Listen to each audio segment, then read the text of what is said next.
நீங்கள் பார்த்து கொண்டிருப்பது உங்கள் ஜாஷுவா டிவி. சகல ஜனங்களுக்கும் நற்செய்தி.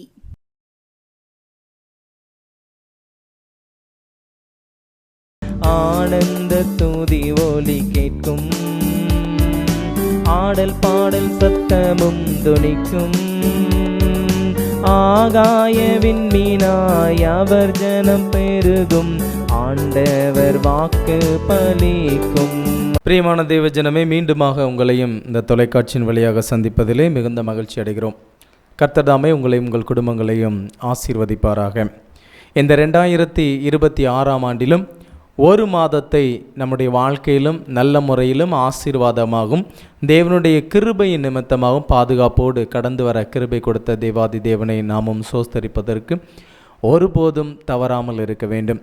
இந்த புதிய மாதத்திலும், இந்த பிப்ரவரி மாதத்திலும் கர்த்தர் நமக்கு என்ன ஆசீர்வாதங்களை வைத்திருக்கிறார், என்ன வாக்குத்தத்த வசனங்களை தந்திருக்கிறாரோ அந்த வாக்குத்தத்த வசனங்களையும் அந்த ஆசீர்வாதங்களையும் பிடித்தவர்களாகவும் அந்த வசனத்தை வைத்து நீங்கள் ஜெபம் செய்யும்போது கர்த்தர் உங்களுடைய அனைத்து காரியங்களிலும், நீங்கள் செய்யக்கூடிய எல்லா வேலைகளிலும் கர்த்தர் உங்களுக்கு துணை நின்று உங்களுக்கு மிகப்பெரிய ஆசீர்வாதத்தையும் அற்புதத்தையும் செய்வதற்கு வல்லமை உள்ளவராக இருக்கிறார். நம்முடைய வாழ்க்கையில் அநேக காரியங்களை குறித்து நாமும் கவலைப்படுவதுண்டு, அநேக காரியங்களை குறித்து தேவனிடத்தில் ஜெபம் செய்வதுண்டு, அநேக காரியங்களை தேவனிடத்தில் நாம் தெரிவித்து கர்த்தரிடத்திலிருந்து எனக்கு எந்த பதிலும் வரவில்லையே, கர்த்தர் என்னுடைய ஜெபத்தை கேட்டாரா கேட்கவில்லையா, இந்த ஜெபத்தின் நிமித்தம் நான் இந்த காரியத்தின் நிமித்தம் அநேக மாதங்களாகவும் அநேக வருடங்களாகவும் நாம் தேவனிடத்தில் போராடி கொண்டிருக்கிறேனே என்று சிந்தித்து கொண்டிருக்கக்கூடிய உங்களுக்கு தேவன் இன்று கொடுக்கக்கூடிய வார்த்தை, எப்படிப்பட்ட ஜெபத்தை நாம் ஏறெடுக்க வேண்டும். நாம் ஜெபம் ஏறெடுக்கும் போது 1 மாதமோ 2 மாதமோ 1 நாளோ 2 நாளோ மாத்திரம் அந்த காரியத்தை குறித்து நாம் ஜெபிக்காமல் தேவனிடத்தில் நாம் போராடி பெற்றுக்கொள்ளும் வரைக்கும் அந்த காரியத்திற்காக தொடர்ந்து ஜெபிக்க வேண்டும். யாக்கோபு என்னை ஆசீர்வதித்தால் ஒழிய உம்மை நான் விடேன் என்று சொல்லி போராடி மேற்கொண்டான். அப்படிப்பட்ட போராட்டத்தை நாம் ஜெபத்தில் வைக்க வேண்டும். நம்முடைய வாழ்க்கையில் தேவன் கொடுத்திருக்கக்கூடிய இன்பங்களுக்காகவும், தேவன் நமக்கு கொடுத்த மகிழ்ச்சிக்காகவும், தேவன் நமக்கு கொடுத்த நல்ல குடும்பத்திற்காகவும், வீட்டிற்காகவும் தேவனுடைய கிருபை, தேவனுடைய பாதுகாப்பு நம்மிடத்தில் இருக்கிறது. தேவன் இந்நாள் வரைக்கும் நம்மை சுகபத்திரமாய் பாதுகாத்து வந்து கொண்டிருக்கிறார். அப்படிப்பட்ட தேவனை நாம் துதிக்கும் போது தேவனுக்கு விரோதமாக பல அந்நிய சக்திகள் எழும்பி நின்னாலும் சரி, என் தேவனை ஒருபோதும் மேற்கொள்ள முடியாது என்கின்ற காரியத்தில் நாம் எப்படி விசுவாசத்தோடு இருக்கிறோமோ அதே போல நம்முடைய குடும்பங்களும் விசுவாசத்தோடு இருக்க வேண்டும். அப்படிப்பட்ட காரியங்களில் நாம் மேற்கொண்டு, நம்முடைய சத்துருவை நாம் மேற்கொண்டு, நம்முடைய தேவனுக்கு விரோதமாக எழும்பக்கூடிய பல சக்திகளுக்கு முன்பதாக நாம் மேற்கொள்ள வேண்டும் என்றால், ஏனென்று சொன்னால் தேவனை எதிர்த்து நிற்கக்கூடிய சக்தி எந்த ஒரு சக்தியும் இந்த உலகத்தில் கிடையவே கிடையாது. எல்லா சக்திக்கும், எல்லா தேவர்களுக்கும் மேலான தேவன் நம்முடைய தேவன். ஆனால் அநேக அந்நிய தேவர்களை கொண்டு, விக்கிரகங்களை கொண்டு, சிலை வழிபாடுகளை கொண்டு நம் தேவனை விட என்னுடைய தேவன்தான் பெரிய தேவன் என்று நம்மை சுற்றி இருந்து நம்மை துன்பப்படுத்துகிற ஜனங்களுக்கு மத்தியில் நான் தான் உண்மையான தேவன், நான் தான் உங்களை உயர்த்துகிற தேவன், நான் தான் உங்களை பலப்படுத்துகிற தேவன், நான் தான் உங்களை சகாயம் செய்கிற தேவன் என்று நம்முடைய தேவன் உயர்ந்தவராக இருக்கிறார். அப்படிப்பட்ட தேவனிடத்தில் நாம் ஜெபம் செய்து கேட்டுக்கொள்ளக்கூடிய எந்த காரியமாக இருந்தாலும் சரி, அந்த காரியத்தில் தேவனுடைய சித்தம் இருக்குமேயானால் அந்த ஆசீர்வாதத்தை நாம் பெற்றுக்கொள்ள முடியும். ஏனென்று சொன்னால், எவைகளை நீங்கள் ஜெபத்தில் கேட்கிறீர்களோ அதை தேவனுடைய சித்தத்தின்படி கேட்க வேண்டும். இயேசுவின் நாமத்தினால் நாம் எவைகளை கேட்கிறோமோ அதில் தேவனுடைய சித்தம் இருக்கிறதா என்பதை குறித்தும் நாம் ஆராய வேண்டும். ஒருவேளை தேவனுடைய சித்தம் இல்லை என்றால் அந்த காரியம் நம்முடைய வாழ்க்கையில் ஒருபோதும் வெற்றியடையாது. அந்த காரியத்தை குறித்து நாம் பல வருடங்களாக ஜெபம் செய்தாலும் சரி, பல மாதங்களாக ஜெபம் செய்தாலும் சரி, பல நாட்களாக நாம் உபவாசித்து ஜெபித்தாலும் சரி, அல்லது அந்த காரியத்தை குறித்து நாம் அநேக முறை அதற்காக பொருத்தனை இருந்து நாம் ஜெபம் செய்தாலும் சரி, தேவனுடைய சித்தம் ஒருவேளை அந்த காரியத்தில் காணப்படாமல் இருக்குமேயானால் அது நம்முடைய வாழ்க்கையில் ஒருபோதும் நடக்காது. அல்லேலூயா. எப்படிப்பட்ட காரியத்தை நாம் ஜெபிக்க வேண்டும், எப்படி ஜெபிக்க வேண்டும் என்கின்ற காரியத்தை குறித்து நாமும் இன்றும் சிந்திக்க போகிறோம். என்னோடு கூட சேர்ந்து வேதத்தை திருப்பிக் கொள்ளுங்கள். அப்போஸ்தலனாகிய யாக்கோபு எழுதின பொதுவான நிருபம் 5ஆம் அதிகாரம் 17ஆம் வசனம். யாக்கோபு 5ஆம் அதிகாரம் 17ஆம் வசனம். எலியா என்பவன் நம்மை போல பாடுள்ள மனுஷனாயிருந்தும் மழை பெய்யாதபடிக்கு கருத்தாய் ஜெபம் பண்ணினான். எனக்கு அன்பான தேவஜனமே, எலியா என்பவன் ஒரு தீர்க்கதரிசி என்பதும் நாம் எல்லோருக்கும் தெரிந்த ஒரு காரியம். மிகப்பெரிய வல்லமையான அநேக காரியங்களை செய்த தீர்க்கதரிசிகளில் இந்த எலியா தீர்க்கதரிசி என்பவன் மிகவும் ஒரு முக்கியமான ஒரு தீர்க்கதரிசி. அவன் வானத்திலிருந்து அக்கினியை இறக்கினான். பரலோகத்திலிருந்து அக்கினியை இறக்கி அந்த பாகால் தீர்க்கதரிசிகளுக்கு முன்பதாக தேவன்தான் உண்மையான தேவன், உயிருள்ள தேவன் என்பதை நிரூபித்து காட்டினான். அந்த ஆகாப் ராஜா அவனுடைய பாகால் தீர்க்கதரிசிகளுக்கு முன்பதாக, அந்த எசபேலுக்கு முன்பதாக நின்று கொண்டிருந்த அனைத்து தீர்க்கதரிசிகளையும் சங்காரம் செய்தவன். அப்படிப்பட்ட வல்லமையுள்ள இந்த தீர்க்கதரிசியை குறித்து வேதம் சொல்கிறது, எலியா நம்மை போல பாடுள்ள மனுஷனாயிருந்தும் மழை பெய்யாதபடிக்கு கருத்தாய் ஜெபம் பண்ணினான் என்று. பிரியமான தேவஜனமே, நம்ம ஜெபத்தில் கருத்து இருக்கிறதா? நாம் ஜெபிக்கக்கூடிய ஜெபத்தில் கருத்து காணப்படுகிறதா? நாம் செய்யக்கூடிய ஜெபத்தில், தேவனை நோக்கி நாம் விண்ணப்பம் செய்யக்கூடிய காரியத்தில் கருத்தாய் ஜெபம் செய்கிறோமா? விசுவாசத்தோடு ஜெபம் செய்கிறோமா? நாம் கேட்டுக்கொள்ளக்கூடிய காரியத்தில் தேவனுடைய சித்தம் இருக்கிறதா? இப்படிப்பட்ட காரியங்களை நாம் கேட்கும்போது தேவன் நமக்கு அதை அருள் செய்வார். எலியா நம்மை போல பாடுள்ள மனுஷன்தான். எலியாவை நம்முடன் சாதாரண மனிதராகிய நம்முடன் தேவன் ஒப்பிட்டு இந்த வேதத்தில் சொல்லப்பட்டுள்ளது. எலியா என்பவன் நம்மை போல பாடுள்ள மனுஷனாயிருந்தும் மழை பெய்யாதபடிக்கு, ஒரு காரியம் நடைபெறாதபடிக்கு கருத்தாய் ஜெபம் பண்ணினான் என்று வேதம் சொல்கிறது. மறுபடியும் அவன் ஜெபம் பண்ணினான், மழை பொழிந்தது என்று வேதம் சொல்கிறது. பிரியமான தேவஜனமே, ஜெபம் செய்யக்கூடிய நேரத்திலும் சரி, ஜெபத்தில் நாம் என்ன காரியத்தை கேட்கிறோம் என்பதிலும் சரி, அதை நாம் கேட்கக்கூடிய விதம் கருத்தாக இருக்க வேண்டும். ஒரு முறை நாம் கேட்கிறோமா? 2 முறை கேட்கிறோமா? 3 முறை கேட்கிறோமா? என்ன காரியத்திற்காக அந்த ஜெபத்தை நாம் ஏறெடுக்கிறோம்?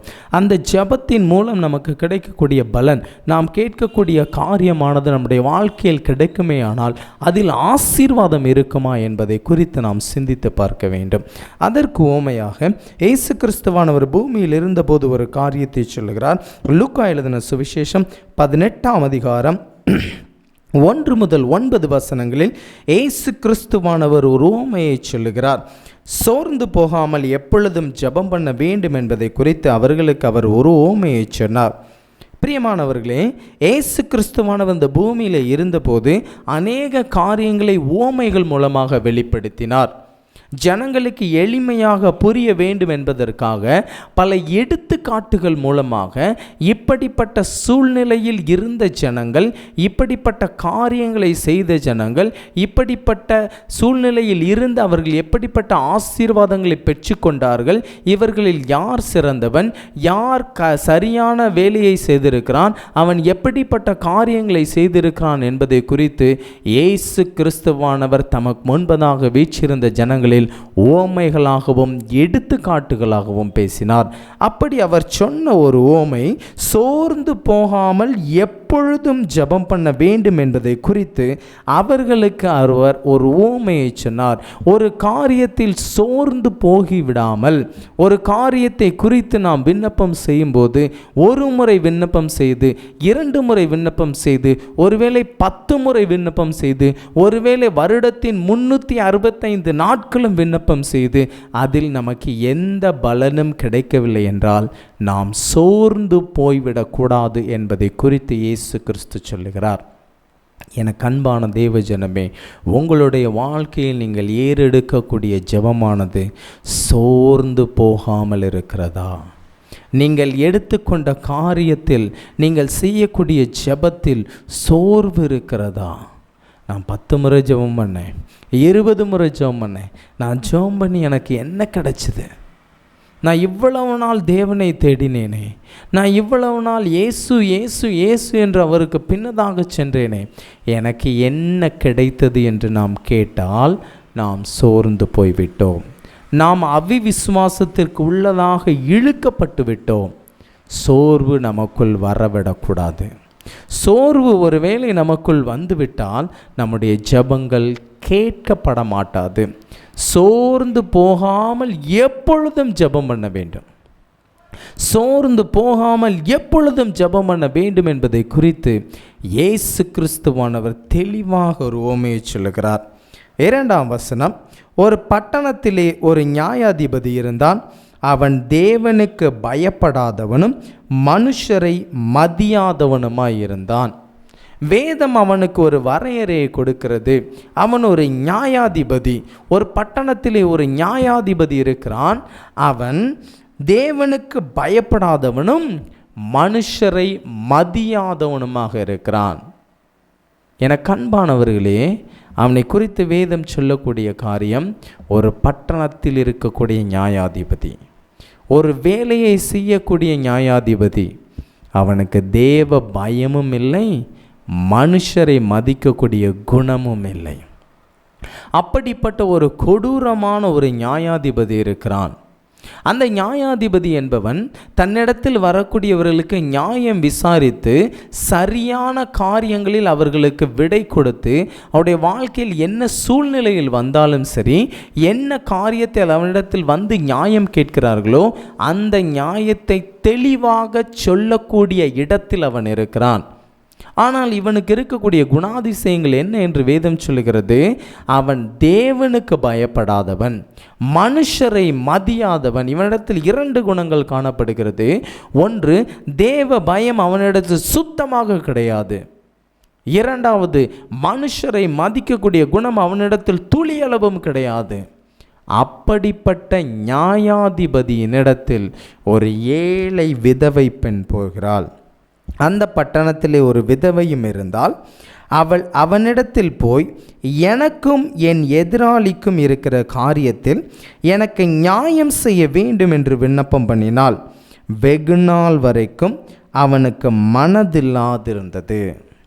இந்த விதவை போய் அவனிடத்தில் என்ன கேட்கிறான் பாருங்க, எனக்கும் என்னுடைய எதிராளிக்கும் இருக்கக்கூடிய வழக்கில் எனக்கு ஒரு நியாய தீர்ப்பு வேண்டும், எனக்கு ஒரு நியாயம் வேண்டும், எப்படியாவது இந்த வழக்கை எனக்கு தீர்த்து கொடுங்கள் என்று அநேக முறை இவனிடத்தில் வந்து கேட்கிறாள்.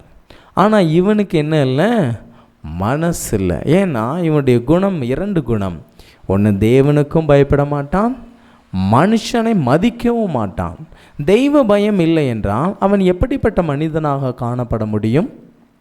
அவன் மனுஷனை மதியாதவனாய் இருந்தால், ஒரு உயிரை சக உயிரை மதிக்கக்கூடிய குணம் அவனிடத்தில் காணப்படவில்லை என்றால், அந்த ஏழை விதவையினுடைய சூழ்நிலை, அவளுடைய நிலைமையை இவன் அறிந்து கொள்வதற்கு வாய்ப்பே கிடையாது. ஆனாலும் இவன் என்ன செய்கிறான் பாருங்க, 4ஆம் வசனம், வெகு நாள் வரைக்கும் அவனுக்கு மனதில்லாதிருந்தது. வேதம் தெளிவாய் சொல்லுகிறது, வெகு நாள் வரைக்கும். அப்படி என்றால் அந்த ஏழை விதவை அடிக்கடி அவனிடத்தில் போய், எனக்கு எப்படியாவது இந்த நியாயத்தை செய்து கொடுங்க, எப்படியாவது இந்த நியாயத்தை செய்து கொடுங்க, எப்படியாவது இந்த வழக்கை எனக்கு தீர்த்து கொடுங்க என்று சொல்லி அவன்கிட்ட அநேக முறை அவனை போய் தொந்தரவு செஞ்சுக்கிட்டே இருக்கான். அநேக முறை அவனிடத்தில் வெகு நாள் வரைக்கும், 1 நாள் இல்லை, 2 நாள் இல்லை, 3 நாள் இல்லை, 4 நாள் அல்ல, அநேக நாட்களாய் போய், வெகு நாட்களாய் எப்படியாவது எனக்கு இதை செஞ்சு கொடுங்கன்னு சொல்லி அவனிடத்தில் போராடி கொண்டிருக்கிறான்.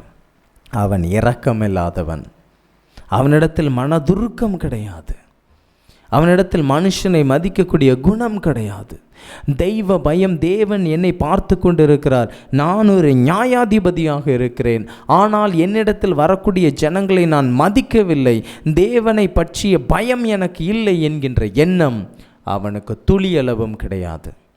அப்படிப்பட்ட நியாயாதிபதியின் இடத்தில் அவன் அநேக முறை வந்தபோதும், பின்பு அவன், நான் தேவனுக்கு பயப்படாமலும் மனுஷரை மதியாதவனுமாயிருந்தும் இந்த விதவை என்னை எப்பொழுதும் தொந்தரவு செய்கிறபடியால் இவள் அடிக்கடி வந்து என்னை அலட்டாதபடி இவளுக்கு நியாயம் செய்ய வேண்டும் என்று தனக்குள்ளே சொல்லி கொண்டான். ஹல்லேலூயா. இதுதான் ரொம்ப முக்கியமான ஒரு வார்த்தை. அவன் என்ன செய்கிறான் பாருங்க, தன் மனசுக்குள்ளே பேசுகிறான். நான் தேவனுக்கு பயப்படாத மனுஷன், நான் மனுஷரை மதியாத ஒரு மனுஷன், அப்படிப்பட்டவனாய் நான் இருந்தும் இவ என்னை ஓயாமல் தொந்தரவு செஞ்சுக்கிட்டே இருக்கான். மறுபடியும் வந்து இவ என்னை துன்புறுத்தி வேதனைப்படுத்தாதபடிக்கு இவளுக்கு நியாயம் செய்ய வேண்டும் என்று தனக்குள்ளே சொல்லி கொண்டான்.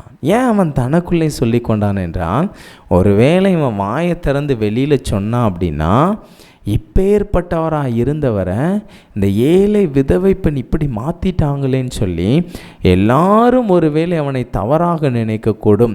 அவருடைய குணாதிசயத்திலிருந்து இவர் மாறிவிட்டாரே என்று இவரை ஏளனமாக எண்ணக்கூடும் என்கின்ற எண்ணம் ஒருவேளை அவருக்கு வந்திருக்கலாம்.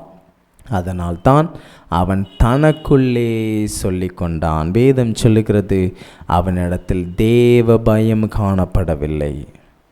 அவன் மனுஷனை மதியாத மனுஷன், சக மனிதனை மதிக்கக்கூடிய குணம் அவனிடத்தில் காணப்படவில்லை.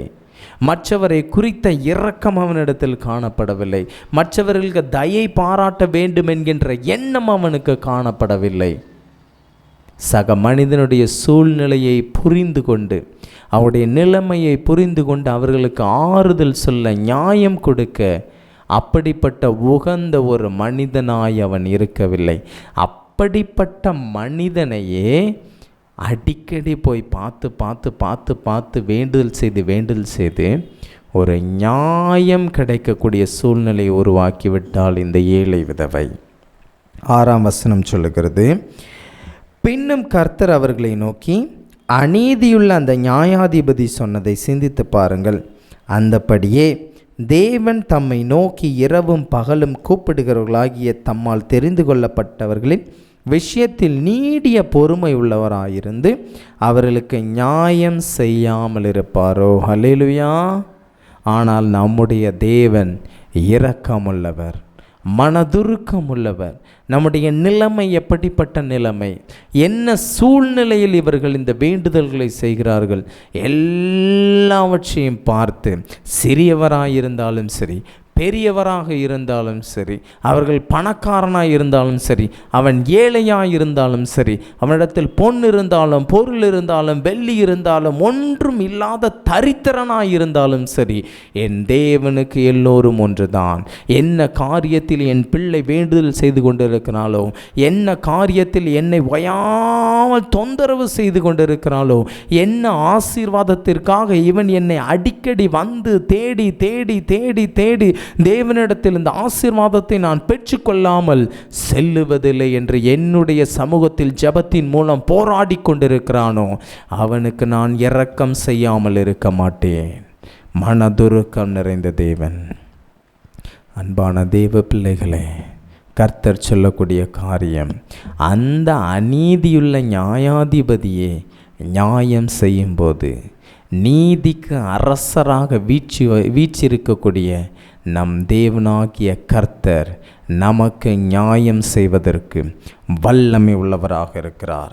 8ஆம் வசனம் சொல்லுகிறது, சீக்கிரத்திலே அவர்களுக்கு நியாயம் செய்வார் என்று உங்களுக்கு சொல்லுகிறேன். ஆகிலும் மனுஷகுமாரன் வரும்போது பூமியிலே விசுவாசத்தை காண்பாரோ என்றார். நாம் என்ன காரியத்தில் தேவனை நோக்கி விண்ணப்பம் செய்கிறோமோ, என்ன காரியத்தில் தேவனை நோக்கி நாம் அடிக்கடி ஜெபம் செய்து கொண்டு இருக்கிறோமோ, அந்த காரியத்தை விடாமல் பற்றி பிடித்து, விடாமல் தேவனை தொந்தரவு செய்து எனக்கு இந்த ஆசீர்வாதத்தை தாரும், எனக்கு இந்த காரியத்தில் ஜெயத்தை தாரும் என்று அநேக முறை நாம் வேண்டுதல் செய்யும்போது தேவன் நமக்கு இரக்கம் செய்கிறவராக இருக்கிறார். ஒருவேளை ஒரு நாள் வேண்டுதல் செய்து விட்டாலோ, ஒருவேளை 2 நாள் வேண்டுதல் செய்து விட்டாலோ அது நமக்கு கிடைக்கவில்லை என்று தேவனை நாம் குறை சொல்லாதபடிக்கு, தேவனை நாம் குற்றம் சாட்டாதபடிக்கு, நம்மிடத்தில் இருக்கக்கூடிய குறை, என் தேவனாகிய கர்த்தரிடத்தில் நான் தொடர்ந்து கேட்கவில்லை, அதனால் அவர் எனக்கு அந்த ஆசீர்வாதத்தை தரவில்லை என்பதை ஏற்றுக்கொண்டு இனி என் தேவனாகிய கர்த்தரிடத்தில் நான் தொடர்ந்து கேட்டு ஆசீர்வாதத்தை பெற்றுக்கொள்வேன் என்கின்ற எண்ணத்தோடு நாம் இருக்கும்போது கர்த்தர் நமக்கு ஆசீர்வாதங்களை தருவார். இனியாவது நம்முடைய வாழ்க்கையில் தொடர்ந்து எப்போதும் ஒரு முறை அல்ல, 2 முறை அல்ல, பல்லாயிரம் முறை நாம் நம் அப்பாவிடம் கேட்கிறோம். நமக்கு எல்லா உரிமையும் இருக்கிறது. தேவன் நமக்கு ஆசீர்வாதத்தை தர வேண்டும் என்கின்ற எண்ணம் அவருக்கு இருக்கிறது, விருப்பம் அவரிடத்தில் இருக்கிறது. நாம் கேட்க வேண்டும். இனி அப்படிப்பட்ட கிருபையோடு தேவனிடத்தில் கேட்கும்போது தேவன் நமக்கு ஆசீர்வாதத்தையும் அற்புதத்தையும் செய்வாராக. ஆமேன்.